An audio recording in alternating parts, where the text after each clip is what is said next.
Hey, what's going on guys? Welcome back to another PS4 and PS5 jailbreak news update. We have over 2 weeks of updates to dive into here, so bear with me, starting with the most recent news being the release of the remote Lua loader. This uses a modified save file in games that use the Artemis engine to run a Lua loader so that you can send Lua files over the network to be executed on the PS4 or PS5. Now this could be used as an entry point to trigger future kernel exploits for the PS4 and PS5, since we haven't had any other userland exploits that actually work up to the latest firmwares. It also benefits from being firmware agnostic and has been confirmed to work up to 10.20 on a PS5 Pro and should also work up to 12.0 on a PS4. The original release was only for the game Raspberry Cube, but it's since been ported to other games including Hamadashi Creative. These games are only sold in the Japanese market and it can be quite difficult to acquire a physical copy. Another issue is getting the save file on your retail console. I've already made a video showing 2 methods of re-signing the save file using Apollo or Save Wizard, but there will also be a third method of restoring a backup file to your retail console. That will not require re-signing the save with Apollo or Save Wizard. The downside is that restoring someone else's backup file will reset your console, so it's not really worth doing until there's some kind of kernel exploit that we can actually use this to trigger. But if you do have Save Wizard or Apollo, you can re-sign the save file without resetting your console, and I'll leave a link to my setup guide video down in the video description.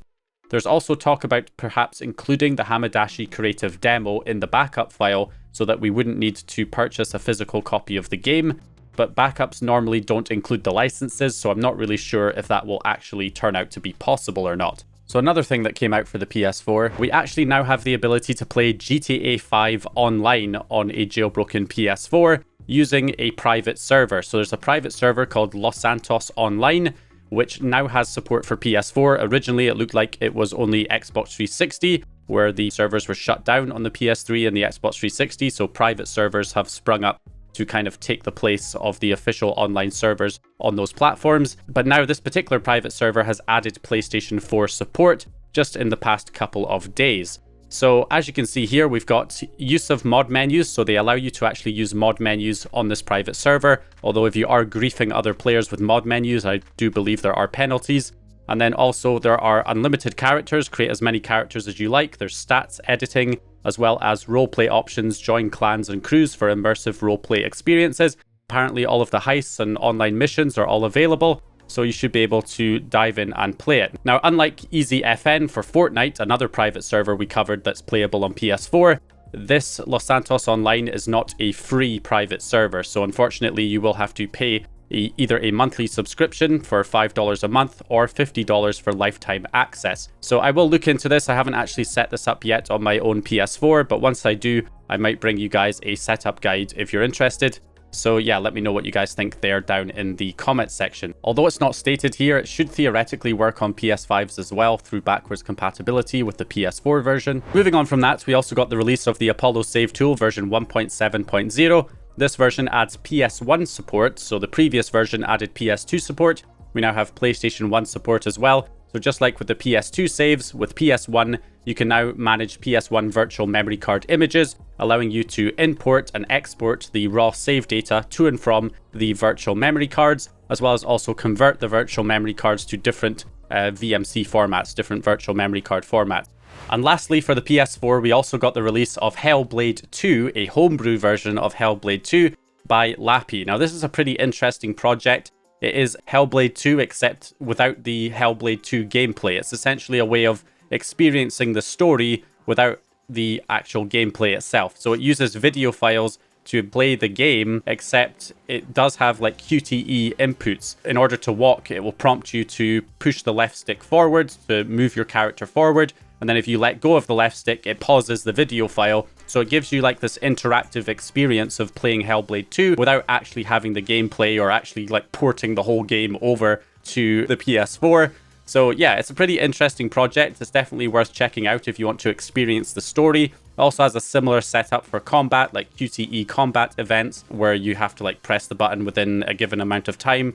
You can find it on the same places you find other PS4 fake packages. You can install this, get it up and running on your PS4. It also works on the PS5 as well. although you do have to be running ETA hen, and you need to enable the setting to give sandbox directory access to the data folder on the hard drive. That is a setting you'll find in the ETA hen toolbox. You need to make sure that is enabled before running the game, otherwise it will not work on the PS5. But yeah, pretty interesting project from Lappy. He always comes up with some pretty interesting homebrew games that you can check out. So anyway, that's what we've got there for the PS4. Now there's a lot of updates for the PS5. So we actually got some information about why it's taking so long to get things like PS4 fake packages and game dumps running on these higher firmwares like 5.x, 6.x, and 7.x, even though we've essentially had the jailbreak available now for these firmwares for some time. So this coming to us from Zeko, he says, my friend is currently working on a setup to retrieve the final keys of the communication processor and processor box for PS5. It is a side project for him, but he is learning more about the hardware in the process, and that is good. Also, as a heads up for people on 5.x through to 7.x, as you might know, 5.xx patches a bunch of different things, memmap or memory mapped IO being one of them, which is essential for kstuff. There are people trying to find a workaround for that in order to enable backup loading. Also, 6.xx and above prevent writing to kernel data pages via the normal means. There are also people working on that, but I don't expect the job to be easy. Last but not least, 8.xx and above prevent most syscalls and IO controls from running. So it'll make the job of hacking a PS5 almost impossible. Consider selling your console and buying one on a low firmware if you have an 8.xx or above console. So he's basically saying give up hope on 8.0 or higher, because you're probably never going to get a jailbreak for those firmwares. 5.x looks like mmap can be resolved quite easily. There's going to be a workaround. It's just going to take a little while, and we should get a port of kstuff eventually for 5.x firmwares, and 6.x and 7.x firmwares will most likely follow as well, but might take a little bit longer because of the kernel data pages issue. Although Spectre doesn't seem to be as worried about that issue as Zeko appears to be from this post. So we'll see how that shakes out. But eventually, I suspect we will get kstuff on firmwares up to 7.61. It just depends how long it's going to take. And of course, 8.0 and higher is going to be a lot more difficult. But again, these issues are only really an issue for using a hypervisor workaround because we don't have a hypervisor exploit. If we do get some kind of future hypervisor exploit for these higher firmwares, then that should kind of nullify these issues, and we'll be able to actually, get a full jailbreak regardless of these problems. So I wouldn't write off 8.0 and higher firmwares completely. You never know what kind of new exploits or bypasses could come out in the future. But certainly in the short term, if you want to jailbreak soon, then the best thing to do is sell your console and try and get one on a lower firmware, because an 8.0 jailbreak or higher probably won't happen anytime soon. So anyway, that's the update there from Zeko, and that's why things are taking a while here to get kstuff ported over, and subsequently ETA hen, which requires kstuff right now. So once we get kstuff ported, ETA hen should follow shortly afterwards. Another thing that caught my eye just to mention here is that PCSX, the PlayStation 4 emulator, has actually started work on PS5 emulation and has actually managed to get to the point of emulating safe mode. Now, that doesn't mean it's anywhere near getting PS5 games running through this emulator on PC. We've actually seen this happen with PS4 many, many years ago, and it still took a long time before we started actually getting PS4 games that could run in emulators on PC, which is only a very recent development. But this is good progress for emulation, nevertheless, being able to boot into safe mode. So yeah, we'll see how long it takes to actually develop some kind of PlayStation 5 emulator, especially since how similar it must be to PS4. You might be able to kind of take a lot of the learnings from the PS4 emulation and apply it to PS5, to where we might actually see PS5 emulation happen faster than we have with PS4 emulation. But we'll have to wait and see on that. It's still very early in development right now. Now, another development for the PS5 is that we've actually seen people running Demon's Souls on the PS5 as a game dumped version of Demon's Souls, and that is because it has been successfully decrypted, and this change is going to be included in the latest version of Items Flow, or the upcoming version, I should say, of Items Flow and ETA hen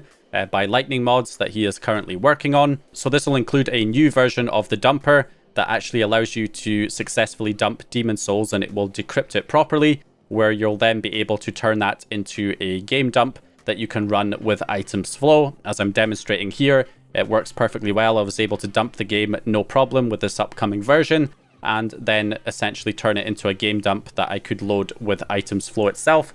Yeah, it does actually load up here, and it works fine. So far, I haven't had any issues with the game. So this is a good sign because there are a few games there that could not be decrypted, and so we weren't able to get game dumps of those games. Demon's Souls was one of them. There was also Ratchet & Clank Rift Apart, and I think there are a few others. So with the Demon's Souls decryption being solved, we should hopefully be able to do the same thing to other games in the future and get a lot of these problematic games that were not able to be decrypted. We'll be able to decrypt them and get working game dumps of those versions. So Demon's Souls, Ratchet & Clank Rift Apart, and any other ones that were also causing problems. So we've also got a bunch of releases that have been posted by IdleSauce. We've got PS5 Debug from DizRL. I believe this is essentially a version that works on higher firmwares like 5.x, and it also works on older firmwares as well. But you can actually run PS5 Debug now on a 5.x system, which is pretty awesome. So that works. You do need to use John Tornblum's Elf Loader in order to run this version of PS5 Debug. I don't believe it will work in the regular Elf Loader. The best way to do that is to use the UMTX exploit from IdleSauce, which uses that Elf Loader by default. So you can go ahead and run it through IdleSauce's host. And that also enables some additional functionality like save mounting, which has also been released here by IdleSauce. We now have the save mounter, currently supports 4.03, 5.10 and 5.50, potentially other 5.x firmwares if the offsets haven't changed. So yeah, you can now run the save mounter. Now the save mounter is what we used to use on the PS4 before we had homebrew applications like the Apollo save tool. We had to use the save mounter, and this save mounter, it's for the PS5, but it is only for PS4 saves at the moment. It's essentially just a port of the PS4 save mounter for PS5, but that does allow us to finally manage save files without having to have something like the PS4 Save Wizard, a $60 application, or having, a jailbroken PS4 that we can run Apollo on. You can actually kind of manage your save files now using the save mounter. So the way it works is you connect up to your console using PS5 Debug. So you load the PS5 Debug payload first. Then once that's loaded, you can then run the game that you want to manage the save files for. Let's say I'm using Bloodborne here as an example, where I have a base save here, which doesn't really have anything on it. Once you have your game loaded, the next step is to load up the save mounter. You connect via your PS5's IP address. You then grab the processes and select the game process, which is normally eboot.bin. And then you can click the setup button, which will grab the profile of the account that's signed in right now. Then you just grab the saves, and it will list all of the save files that are available for that game. Select the save that you want to edit, and then you can mount that save file. And when it's mounted, the decrypted save data from that save file will then be accessible in the MNT sandbox directory. And then there's a CUSA folder, and in there you will find the folder save data 0, and that is your decrypted save data. You can copy that folder out to your computer, and you now have the decrypted save data from that save file that you can then, edit to modify the save file. You can take the decrypted save file from another console and import it in there. You can also swap saves between different versions of a game this way. You can also swap saves between different profiles this way.